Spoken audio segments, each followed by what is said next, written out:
Bonani igama uNkanyiswazi uMsibongo umfana waseMpendle abamaziyo bambiza ubhunzu ukinqanje ngephuzu majiji qhumana bafowethu namhlanje nginiphathele iqhinga lokuthi iThekwini uyiwina kanjani.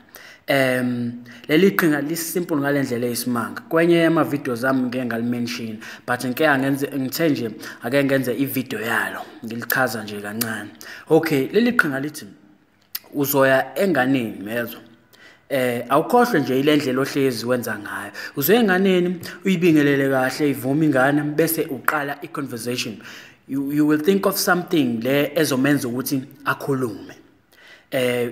Akudingi ukuthi kuze kube into ebrilliant ngalendlela esimanga. Cha, into esimple. Ungakhala ngeweda, ungakhala ngokubanda, ukushisa, iweda nje most of the time iyona esebenzayo. Noma ngathiwa yini ozobicabanga leso sikhathi. Okay. Start a conversation ngale yonto leyo. The moment joiner in the conversation yakho, wena uzombuza one simple question. Uzobuza uthi ke kena ngiyenze njani ukuthi ugcine umuntu wami uyisithandwa sami. Bese uyathula. And leyo nto uzoyisho with confidence. So uzothi nje wena ngiyenze njani ukuthi ugcine uyisithandwa sami. Unyuse izwi baba.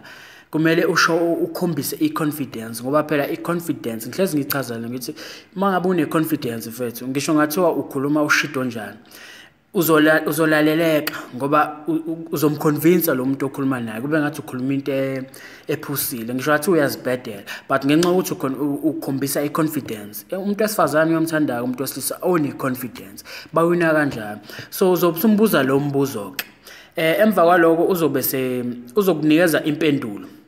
Ngithi ke most of the time uzokuphoqa. Okay, ngisho ngathiwa uphendula ukuthini kulombuzo wakho ombuze engithe mbuze wona. Ngisho ngathiwa uphendula uyakuphoqa noma uphendula ngandlela thize ungabinendaba. Wena nje the time umbuza lo mbuzo usukwenzani uregister kuyena ukuthi uinterested kuyena. And then mangabe kuphendula the moment nje ekuphendula wenza ubuyela back kulento oqale ngayo conversation leyo weda yakho kade ukhuluma ngayo niqale conversation usujoina la uyiqale khona iconversation usuyakhohlwa ilento yokuthi angenze njani ukuthi agcine isithando zakho nje uyayirubber off ezo lonto uyirubber off. So nje usubuyela kwiconversation usuyaxoxa le weda kade uqale ngayo uyaxoxa and umbuza ama questions umenza ukuthi akhulume more. The more esekhuluma uyambona ukuthi use active ngalendlela eyisimanga uyajabula. Uzobusukhipha ifoni yakho phela mfowethu usuyamnikeza ifoni umtshela ukuthi akafaka inamba yakho.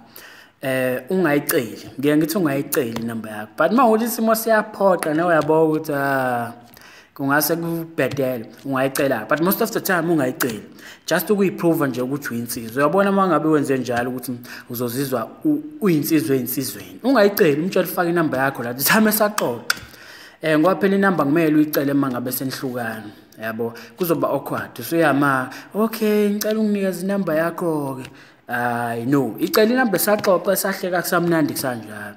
So nje mfethu ngithi mina qinda eThekwini uyibingelele kahle start a conversation with into le ezomenza ukuthi akhulume.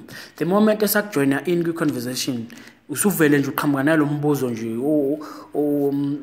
ozomdida umbuze nje ukuthi ngingenze njani ukuthi ugcine isithando sami unyuse izwi ukhombisa iconfidence noma ngathi uyiphi impendulo akuphendula ngayo wena uzobusubuyela back kulento oqale ngayo iconversation usuyakhuluma ukhulume kumenza umbuza khuluma the time ese active ngale uyabona ukuthi useyakhuluma manje use comfortable kuwena sumnikeze ifoni yakho umthatha afaka inamba yakho lo ayifaka inamba uwine kanjalo mawuthi akayifaka inamba noma mhlawumbe uthini ungijwayela la mhlawumbe yakuphoqa ungabi nendaba.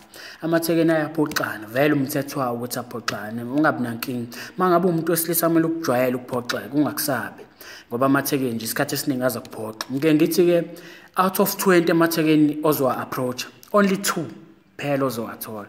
So uyabona nje ukuthi ukuphoxa kumele kube into ejwayele ungayisabi. So bafethu ngiyathemba ukuthi nizoyenza